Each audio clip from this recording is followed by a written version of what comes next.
નમસ્કાર વિદ્યાર્થી મિત્રો, મેન્સની આપણી જે પ્રેક્ટિસની સિરીઝ ચાલી રહી છે. તો આજે આપણે જે જોઈશું એક ડાયનેમિક ક્વેશ્ચન જે ખાસ કરીને હમણાંથી જીપીએસસીએ પૂછવાનું શરૂ કર્યું છે કે જ્યારે ભારતની કોઈ યુનિવર્સિટી વિશ્વમાં જાણીતી નથી આજે, તો ઐતિહાસિક રીતે ભારત જે જ્ઞાનની ભૂમિ રહી છે, નાલંદા અને તક્ષશિલાના સંદર્ભમાં ચર્ચા કરો. તો નાલંદા અને તક્ષશિલા જે છે એ તમારા સિલેબસમાં છે.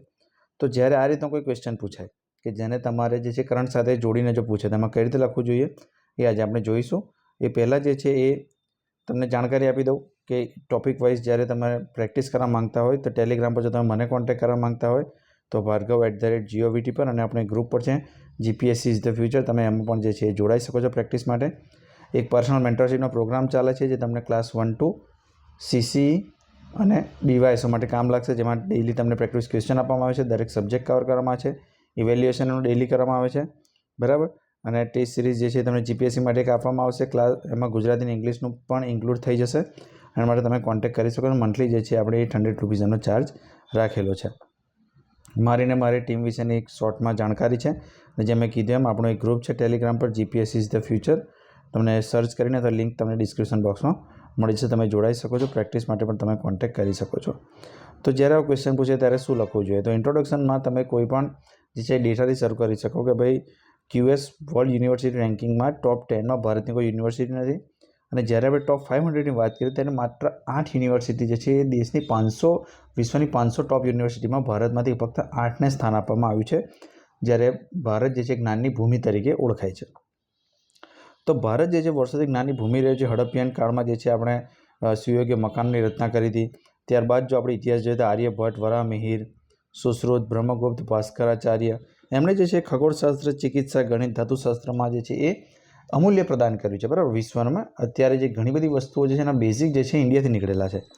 હવે એને નાલંદા અને તક્ષશિલાના સંદર્ભમાં ચર્ચા કરો, બરાબર, કારણ કે ક્વેશ્ચનમાં પૂછેલું છે, બરાબર. એટલે જો ઐતિહાસિક રીતે ભારત જ્ઞાનની ભૂમિ છે, આના વિશે વાત થઈ ગઈ. હવે આને જે છે આપણે જવાબ આપવાનો છે આ ભાગનો, કે નાલંદા અને તક્ષશિલાની જો આમાં ચર્ચા કરીએ તો એ વખતે એટલા માટે હતું કે ભાઈ રાજાઓ જે છે એ અઢળક દાન આપતા હતા. એક એક્ઝામ્પલ પણ છે કે હર્ષવર્ધને જે છે 100 ગામ એને દાનમાં આપ્યા હતા, બરાબર, યુનિવર્સિટીને ચલાવવા માટે.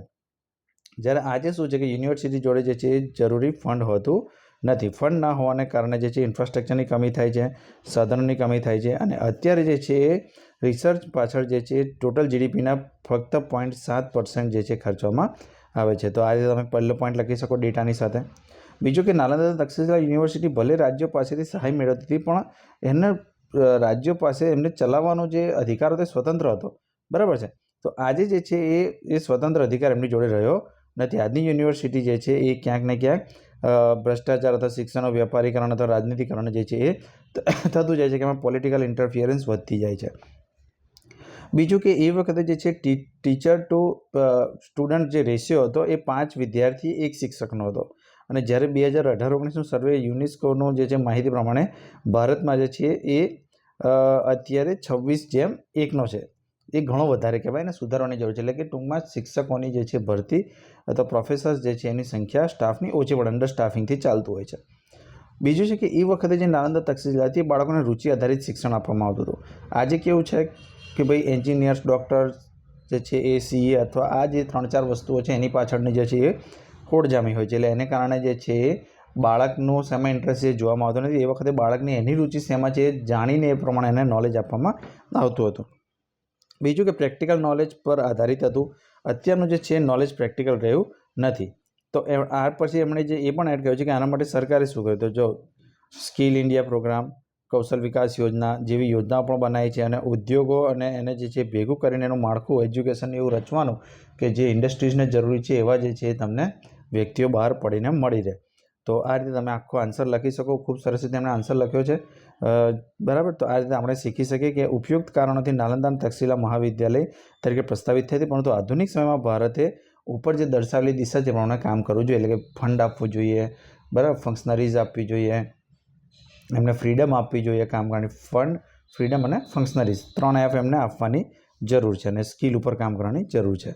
તો આ રીતે જો તમે આન્સર લખો તો જે છે તમારા ખૂબ સારા માર્ક આવે. જો તમે મેન્ટરશીપ જોઈન કરવા માંગતા હોય તો પણ કરી શકો છો. તો યુટ્યુબ આપણે રેગ્યુલરમાં વિડીયો મૂકતા હોઈએ છીએ. તો લાઇક, શેર અને સબસ્ક્રાઈબ જરૂર કરજો. ફરી મળીશું. Thank you. જય હિન્દ.